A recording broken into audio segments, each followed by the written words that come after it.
The Galactic Academy Field Trip. Professor Zixnax's antennae twitched with excitement as she addressed her class of alien students aboard the Galactic Academy's research vessel. The ship hung in low Earth orbit, its cloaking device ensuring they remained undetected by the planet's primitive scanning technology. "Students, prepare yourselves for a unique educational experience," Zixnax announced, her compound eyes gleaming. "Today, we embark on a field trip to study what many consider an unremarkable world, Earth." A chorus of groans and chittering filled the classroom. Gloop, a gelatinous student from the methane swamps of Sina 9, burbled skeptically. "Professor, why waste our time on such a backwater planet? Surely there are more interesting subjects in the galaxy." Zixnax's mandibles clicked in amusement. "Ah, Gloop, that's precisely the attitude I hope to challenge today. Earth may seem unremarkable, but it harbors life forms that could give even our most feared galactic predators pause." Krisk, an arachnid-like being from the Silicon Plains of Arachna Prime, raised a spindly leg. "You can't be serious, Professor. What could possibly rival the void wolves of Niflheim or the quantum pyrones of Zeta Reticuli?" "Insects," Zixnax replied simply, enjoying the bewildered silence that followed. As the ship began its descent through Earth's atmosphere, Zixnax explained their mission. They would spend the day observing and studying Earth's insect life, comparing it to the known predators of the galaxy. The students, still skeptical, prepared their environmental suits and data collection devices. The ship touched down in a secluded clearing of the Amazon rainforest. As the exit ramp lowered, the alien students were immediately assaulted by the cacophony of sounds and the wave of humid air that rushed into the ship. "Welcome to Earth," Zixnax announced, stepping onto the alien soil. "Remember, we're here to observe and collect data. Do not interfere with the local ecosystem, and stay close to the group." The students filed out, their varied forms adapting to Earth's gravity. Gloop stretched and contracted, testing his gelatinous body's response to the new environment. Krisk's 8 eyes darted around, taking in the lush greenery and teeming life. "Professor," called out Blixel, a crystalline being from the ice moons of Triton, "my sensors are detecting an overwhelming amount of biological activity. How can anything survive in such chaos?" Zixnax nodded approvingly. "Excellent observation, Blixel. Earth's biodiversity is indeed staggering. Focus your attention on the smaller life forms, the insects." As if on cue, a large iridescent butterfly fluttered past the group. Several students gasped in awe at its delicate beauty. "Don't be fooled by appearances," Zixnax warned. "Earth's insects are masters of survival and adaptation. Some are capable of feats that would put our most advanced technology to shame." The group moved deeper into the forest, their sensors whirring and clicking as they collected data. Suddenly, Gloop let out a high-pitched squeal. The other students turned to see a line of leafcutter ants marching across his gelatinous form. "Fascinating," Zixnax exclaimed, rushing over to observe. "These ants are carrying many times their body weight in leaf fragments. Their strength-to-size ratio is remarkable." Gloop, however, was less impressed. "Get them off me," he burbled frantically. As Zixnax helped remove the ants, she explained their complex social structure and the fungus farming techniques they employed. The students listened with growing interest, their initial skepticism beginning to waver. Their journey continued, and with each new insect encounter, the alien students found themselves more and more amazed. They observed the architectural marvels of termite mounds, the deadly efficiency of praying mantises, and the mesmerizing dances of bees communicating the location of food sources. As the day wore on, the group found themselves in a small clearing. Zixnax gathered them around, her antennae quivering with excitement. "Now, students, we come to the true test of Earth's insect superiority. Observe." She produced a small, sealed container from her equipment pack. Inside was a miniature habitat containing a single fierce-looking insect. "This," Zixnax announced dramatically, "is a Japanese giant hornet. Alone, it may not seem impressive, But a small group of these insects can decimate an entire colony of honeybees in a matter of hours. The students leaned in, their curiosity piqued. Zixnax continued, "To demonstrate the hornet's capabilities, I've prepared a simulation. In this sealed environment, we'll pit our hornet against a comparable threat from our own galaxy, a juvenile Xarthian venom beast." Gasps and murmurs rippled through the group. The Xarthian venom beast was notorious throughout the galaxy for its deadly toxins and aggressive nature. Zixnax activated the simulation, and the students watched in awe as the hornet and the venom beast faced off. What followed was a battle of speed, agility, and deadly precision.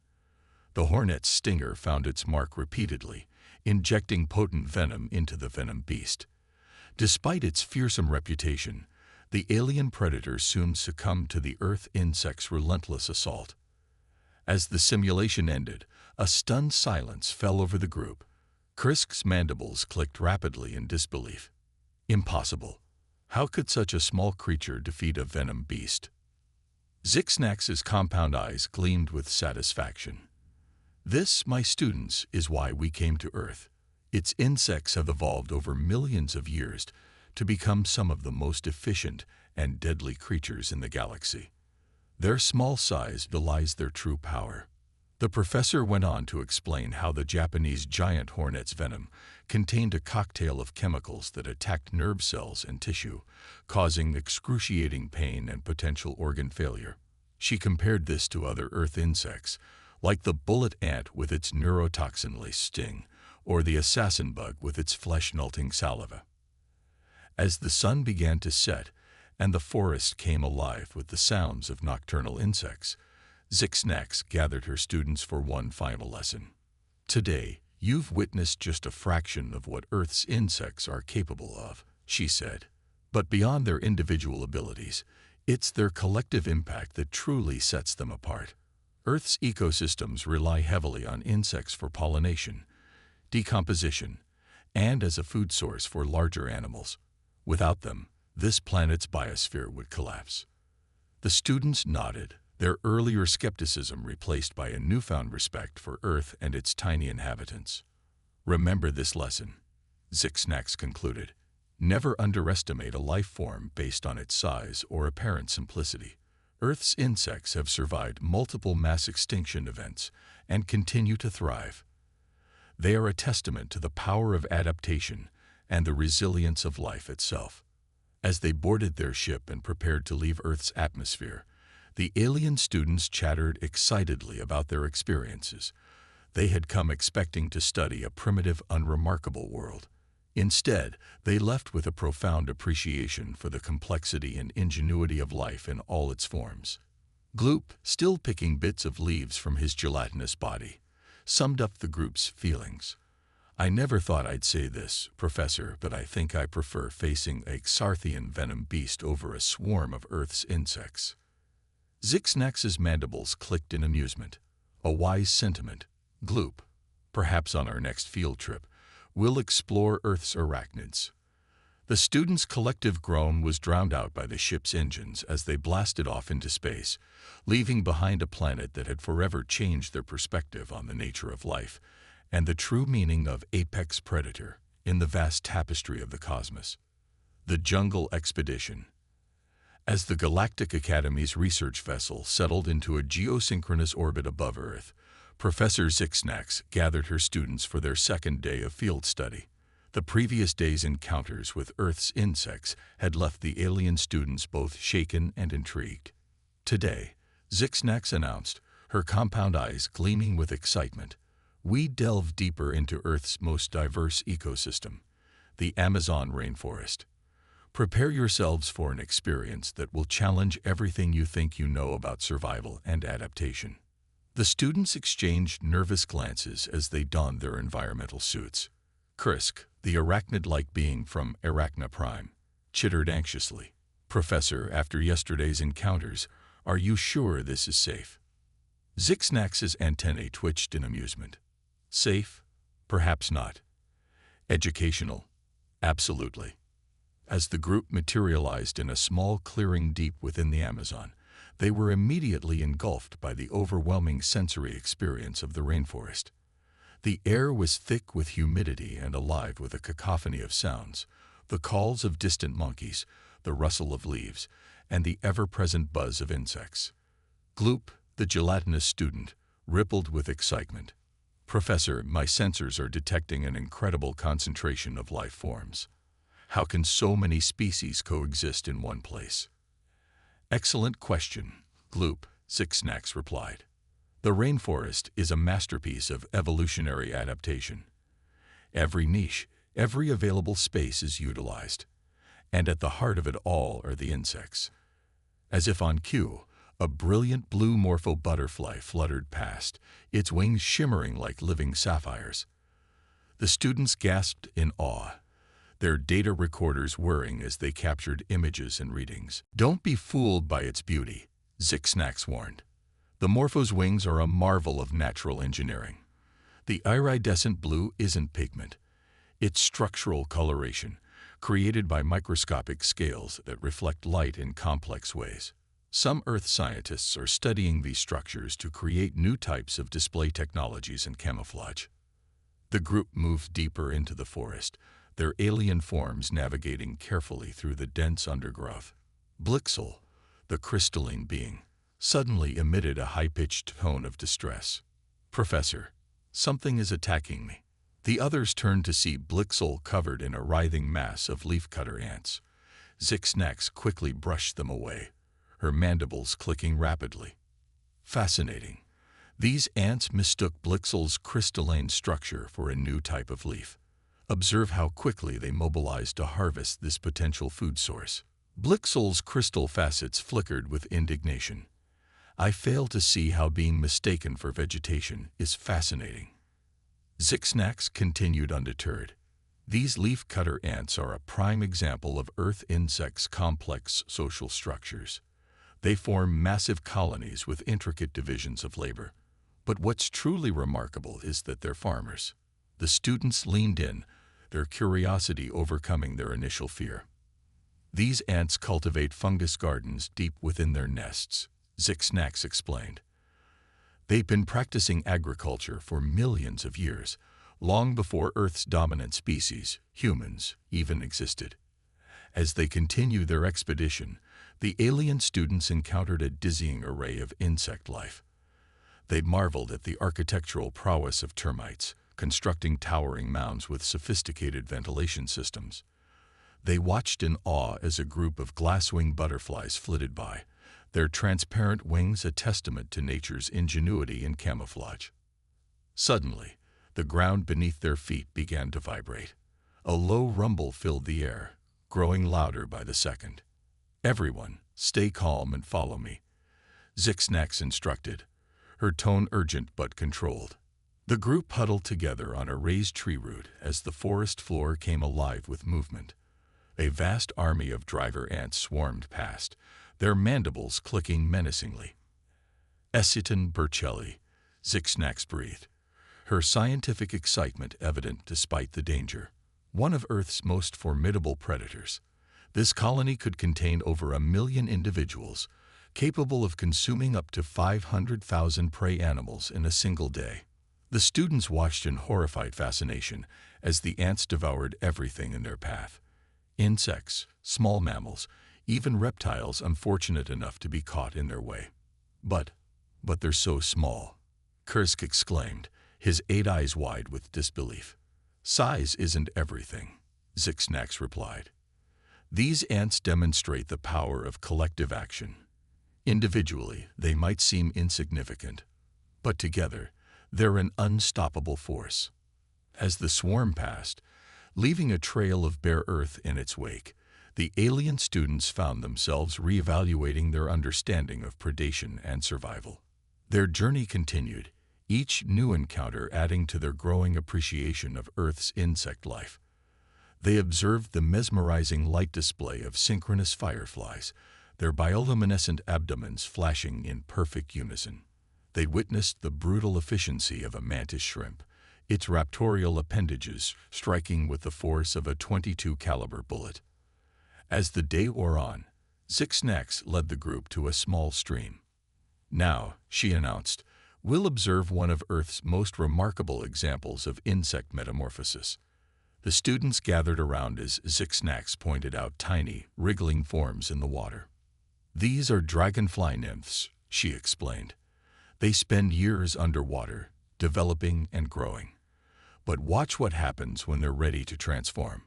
As if on cue, one of the nymphs crawled out of the water and onto a nearby reed. The students watched in amazement as the creature's exoskeleton began to split. Slowly, painfully, an adult dragonfly emerged, its wings unfurling like delicate gossamer. In a matter of hours, Zixnax said softly, "This creature will go from an aquatic predator to an aerial acrobat capable of flying in any direction, including backwards, and reaching speeds of up to 35 miles per hour. Its compound eyes contain up to 30,000 lenses, giving it nearly 360-degree vision." The alien students stood in awed silence, witnessing a transformation that seemed almost magical in its complexity. As the sun began to set, casting long shadows through the forest canopy, Zixnax gathered her students for a final lesson. "Today, you've witnessed just a fraction of the diversity and adaptability of Earth's insects," she said. "From the collective might of army ants to the solitary precision of the dragonfly, these creatures have evolved to thrive in every conceivable niche." She paused, her antennae quivering with emotion. "But remember, what we've seen today is under threat. Earth's rainforests are being destroyed at an alarming rate. Countless species, many yet undiscovered, are being lost forever." The students nodded solemnly, their earlier fear and skepticism replaced by a profound respect for the complex web of life they had witnessed. "As future leaders and scientists of the galaxy," Zixnax continued, "it falls to you to remember these lessons. No matter how alien or insignificant a life form may seem, it has a role to play in its ecosystem. The diversity we've seen today is the result of billions of years of evolution, a precious, irreplaceable tapestry of life." As they prepared to return to their ship, each student found themselves forever changed by their experiences in the Amazon. They had come expecting to study primitive life forms on a backwater planet. Instead, they left with a newfound appreciation for the complexity, resilience, and sheer ingenuity of Earth's tiniest inhabitants. Gloop, still picking leaves and twigs from his gelatinous form, summed up the group's feelings. "Professor, I never thought I'd say this, but I think Earth's insects might be the most fascinating creatures we've encountered in our entire galactic survey." Zixnax's mandibles clicked in satisfaction. "And we've only scratched the surface, Gloop. Just wait until you see what tomorrow brings." As the alien students dematerialized, returning to their orbiting ship, the Amazon rainforest continued its nightly symphony, a testament to the enduring power and mystery of Earth's insect life. The Desert Challenge. As the first rays of Earth's sun peeked over the horizon, Professor Zixnax's students found themselves transported to a dramatically different environment. Gone were the lush greens and humid air of the Amazon rainforest. In their place stretched an endless sea of sand and rock, shimmering in the growing heat. "Welcome," Zixnax announced, her antennae twitching with excitement, "to the Sahara Desert." Gloop's gelatinous form quivered anxiously. "Professor, my sensors indicate extreme temperature fluctuations and minimal moisture. Surely no insects could survive here." Zixnax's compound eyes gleamed. "Ah." Gloop, prepare to be amazed. Earth's insects are masters of adaptation, and the desert holds some of their most impressive innovations. As the alien students adjusted their environmental suits to cope with the harsh conditions, Zixnax led them to a seemingly barren patch of sand. With a flourish, she brushed away the top layer, revealing the complex network of tunnels beneath. "Behold," she said, "the home of the Saharan silver ant, Cataglyphis bombicina."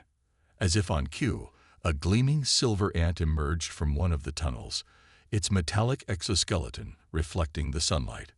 Kresk leaned in, his 8 eyes focusing on the tiny creature. "Fascinating. But why is it silver?" Excellent question, Zixnax replied. The silver coloration is actually a revolutionary form of thermal regulation. These ants have evolved unique triangular hairs that reflect sunlight and heat, allowing them to forage in temperatures that would kill most other creatures. The students watched in awe as the ant darted across the sand at incredible speed, its legs moving so fast they became a blur. They can run at speeds of up to 855 millimeters per second, Zixnax explained. Relative to their body size, that's like a human running at 280 miles per hour.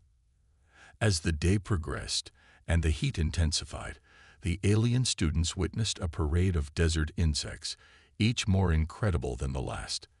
They marveled at the tenacity of the desert locust, capable of traveling up to 80 miles in a single day. They observed the ingenuity of the darkling beetle, which harvests water from morning fog using specialized grooves on its exoskeleton. Blixel, the crystalline being, suddenly emitted a high-pitched tone of alarm.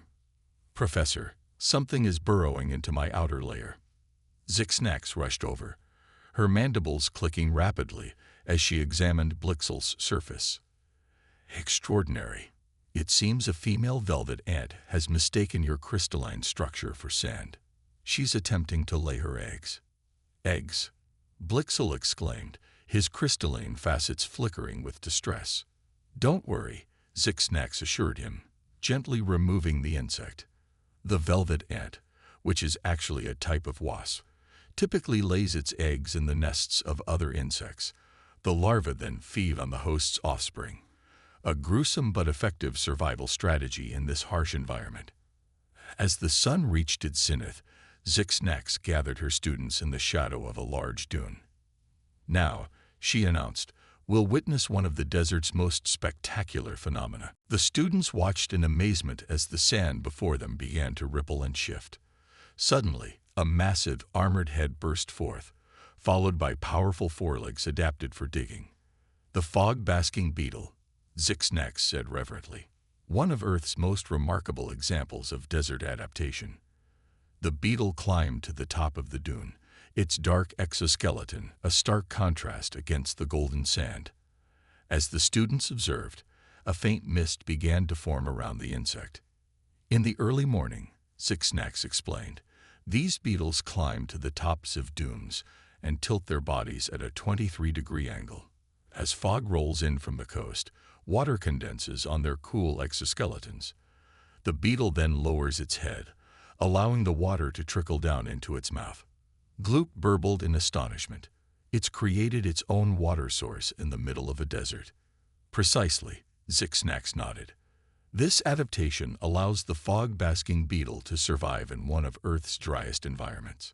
As the day wore on, the alien students encountered more of the desert's hidden wonders. They witnessed the sand-diving prowess of the golden wheel spider, capable of cartwheeling down dunes at speeds of up to 44 rotations per second to escape predators.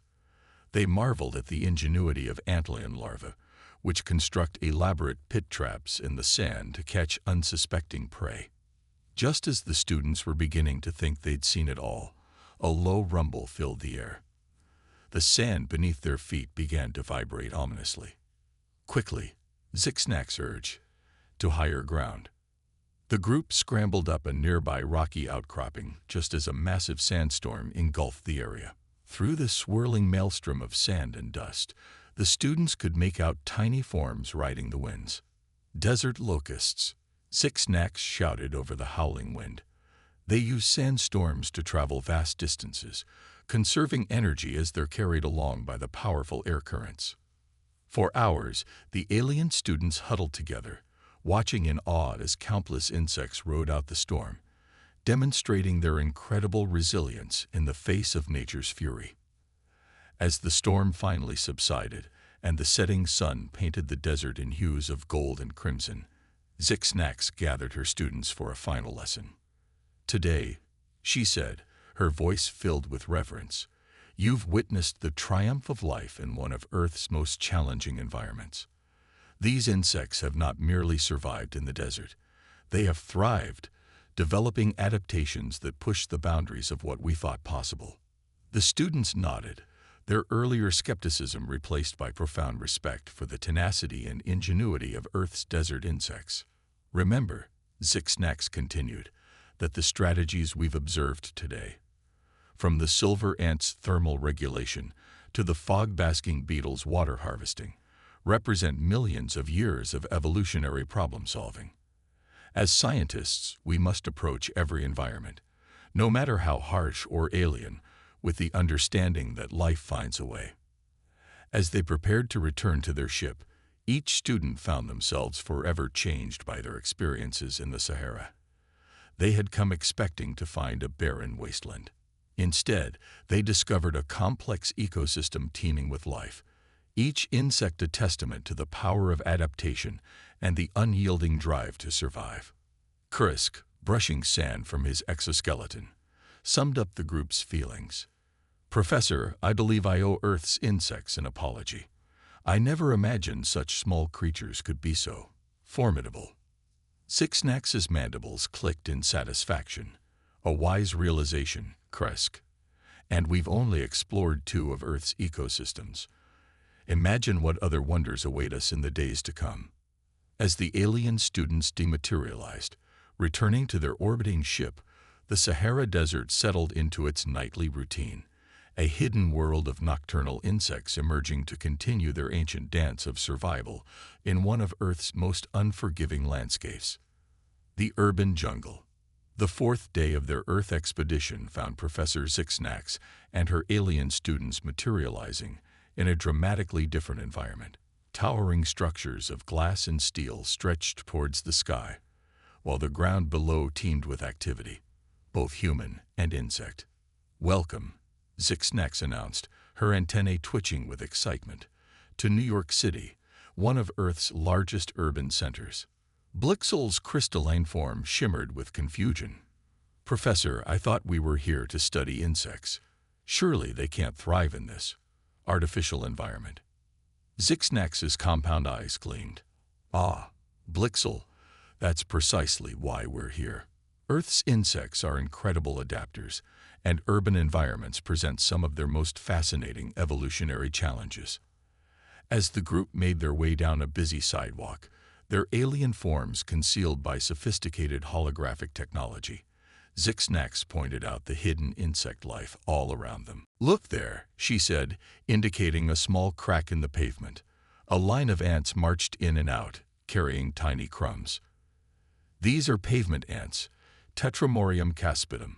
They've adapted to city life, building vast colonies beneath the concrete and feeding on human food waste." Gloop oozed closer to observe, his gelatinous form quivering with interest. "Remarkable. But how do they navigate in this maze of artificial structures?" "Excellent question," Zixnax replied. "Many urban insects have evolved to use human-made structures as landmarks. Some species of ants, for instance, can use the polarized light reflecting off buildings to orient themselves, much like how their forest-dwelling cousins use the sun." As they continued their urban expedition, the alien students encountered a diverse array of city-dwelling insects. They marveled at the resilience of cockroaches, capable of surviving in even the harshest urban environments. They observed the adaptability of mosquitoes, which had evolved to breed in even the smallest pools of standing water in the city's nooks and crannies. Suddenly, a commotion erupted nearby. A group of humans were frantically swatting at the air around them. "Ah," Zixnax said, her mandibles clicking in amusement. "It seems we've encountered one of the city's most notorious residents, the New York pigeonfly." The students watched as tiny, fast-moving insects darted around the humans, causing obvious distress. "These flies are ectoparasites that feed on pigeons," Zixnax explained. "But they've adapted to occasionally feed on humans as well. It's a perfect example of how urban insects can shift their behaviors to exploit new food sources in the city environment." As the day progressed, the alien students found themselves constantly amazed by the ingenuity of urban insects. They witnessed colonies of bees thriving in rooftop gardens, pollinating flowers high above the bustling streets. They observed the remarkable camouflage abilities of stick insects that had adapted to blend in with city structures rather than tree branches. Their journey took them to a bustling restaurant district, where Zixnax drew their attention to a group of fruit flies hovering around a dumpster. "These may seem unremarkable," she said, "but urban fruit flies have evolved to be more stress-resistant than their rural counterparts. They can withstand higher temperatures, more toxins, and even higher alcohol concentrations, all adaptations to city life." Krisk chittered in amazement. "It's as if they're evolving in real time to match the pace of human development." "Precisely," Zixnax nodded. "Urban environments are driving rapid evolutionary changes in many insect species. It's a testament to their adaptability and resilience." As evening fell, the group made their way to Central Park, where Zixnax had promised them a spectacular display. As darkness settled over the city, the park came alive with tiny blinking lights. "Fireflies!" Gloop exclaimed, his gelatinous form rippling with excitement. "Indeed," Zixnax confirmed. "But watch closely. You'll notice their flashing patterns are different from those we observed in the Amazon." The students observed intently, noting the unique rhythms and durations of the fireflies' bioluminescent displays. "Urban fireflies have had to adapt their mating signals," Zixnax explained. "The abundance of artificial light in cities interferes with their natural patterns. Some species have evolved to flash more rapidly or for longer durations to ensure their signals are seen by potential mates." As the night wore on, the alien students witnessed more of the hidden insect life that emerged after dark. They observed moths that had evolved darker coloration to blend in with city surfaces, and crickets that had altered their mating calls to be heard over the constant urban noise. Finally, as the first light of dawn began to creep over the city skyline, Zixnax gathered her students for a concluding lesson. "Today," she said, her voice filled with admiration, "you've witnessed the incredible adaptability of Earth's insects in one of the most challenging environments they face, the one created by Earth's dominant species, humans." The students nodded, their understanding of evolution and adaptation forever changed by what they had observed. "These urban insects," Zixnax continued, "are not merely surviving in cities, they are actively evolving to thrive in them. They demonstrate nature's remarkable ability to find opportunity in even the most artificial of environments." She paused, her antennae quivering with emotion. "But remember, this rapid evolution comes at a cost. Many insect species are struggling to keep pace with human development. The balance between adaptation and extinction is delicate." As they prepared to return to their ship, each student found themselves reflecting on the complex relationship between humans, insects, and the urban environment they shared. Blixel, his crystalline form reflecting the rising sun, summed up the group's feelings. "Professor, I never imagined that a human city could be as complex an ecosystem as any natural environment we've studied." Zixnax's mandibles clicked in satisfaction. "An astute observation, Blixel. It's a powerful reminder that life finds a way, even in the most unexpected places." As the alien students dematerialized, returning to their orbiting ship, New York City awakened to a new day. Its human inhabitants largely unaware of the intricate dance of adaptation and survival playing out in the hidden world of urban insects all around them. The final test and reflection. As the Galactic Academy's research vessel entered its final day in Earth's orbit, Professor Zixnax gathered her students in the ship's holographic simulation chamber. The alien students, their forms as diverse as the ecosystems they'd explored, buzzed with anticipation. "Students," Zixnax began, her compound eyes scanning the group, "over the past 4 days, you've witnessed the incredible diversity, adaptability, and resilience of Earth's insects. Today, we put your newfound knowledge to the test." With a wave of her appendage, the chamber transformed into a stark clinical laboratory setting. In the center stood 2 sealed containment units. "In these units," Zixnax explained, "we have representatives from 2 very different worlds. In the first, a collection of Earth's most formidable insects. In the second, a juvenile Zorblax, one of our galaxy's most feared predators. A collective gasp rippled through the students. The Zorblax were notorious throughout the galaxy, capable of destroying entire ecosystems. Your task, Zixnax continued, is to predict which will demonstrate greater survival skills in a series of simulated environments. Remember everything you've learned about Earth's insects. The first simulation began. The chamber transformed into a scorching desert landscape. The Zorblax, with its armored hide and multiple limbs, seemed well equipped for the harsh environment. However, as the simulation progressed, the Earth insects demonstrated remarkable adaptations. The students watched in awe as a desert locust entered a state of suspended animation, conserving water and energy, while a fog-basking beetle efficiently harvested moisture from the air. Incredible, Blixel murmured, his crystalline form shimmering with excitement. The insects are not just surviving, they're thriving. The simulations continued, each more challenging than the last. In a flooded environment, the Zorblax struggled while water striders skated effortlessly across the surface, and diving beetles used tiny air bubbles to breathe underwater. In a zero-gravity setting, the Earth insects adapted quickly, with flying insects using their wings to maneuver precisely while the Zorblax floundered. As the final simulation concluded, the students stood in stunned silence. Zixnax's mandibles clicked in satisfaction. "Well," she said, "what are your conclusions?" Gloop's gelatinous form rippled as he spoke.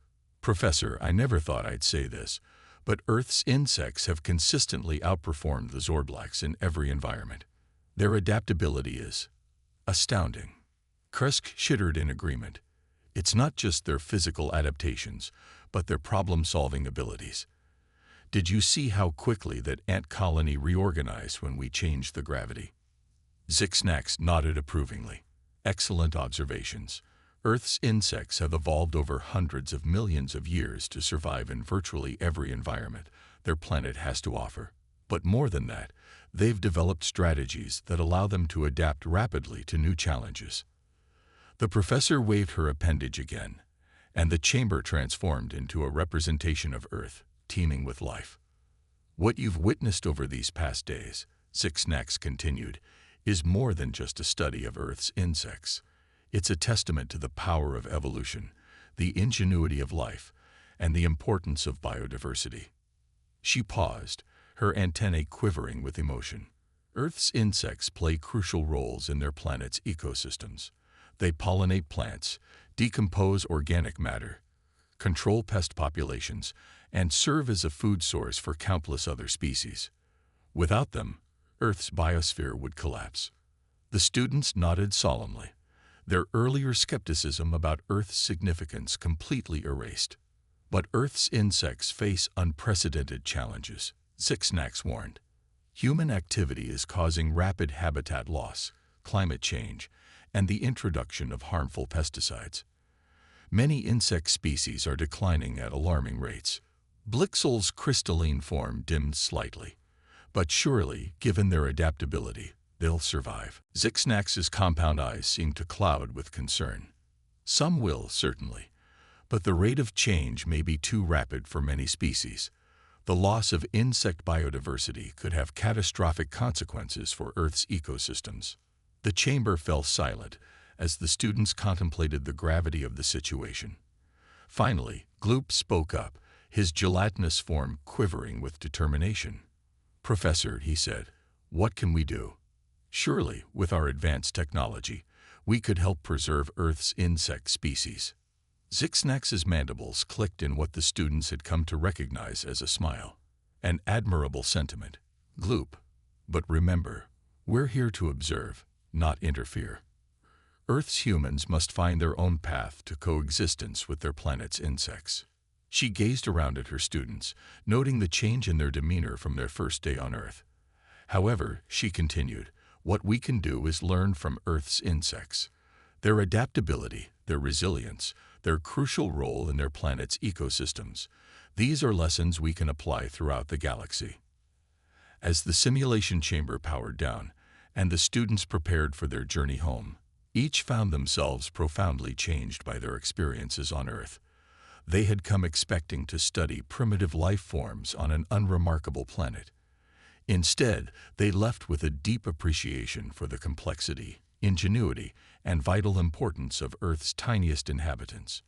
Zixnax gathered her students one last time as Earth receded in their view screen. "Remember," she said, her voice filled with passion, "every planet, every ecosystem, no matter how seemingly insignificant, has wonders to teach us. Earth's insects have survived multiple mass extinction events. They've adapted to every environment their planet has to offer. And in their tiny, six-legged forms, they hold secrets that could revolutionize our understanding of life itself." As the Galactic Academy ship jumped to light speed, leaving Earth behind, the alien students found themselves already eagerly anticipating their next xenobiology assignment.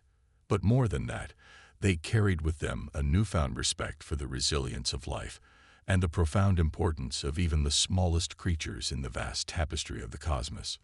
In the ship's observatory, Gloop oozed up next to Professor Zixnax, his gelatinous form reflecting the starlight. "Professor," he said softly, "do you think we'll ever return to Earth?" Zixnax's compound eyes twinkled as she gazed out at the star-studded expanse. "Who knows, Gloop? The universe is vast, and there's so much left to explore. But somehow, I have a feeling Earth's insects haven't finished surprising us just yet." As Earth faded from view, becoming just another twinkling point of light among billions, the lessons learned from its remarkable insects continued to resonate through the minds of the alien students, a testament to the enduring power of life's smallest wonders.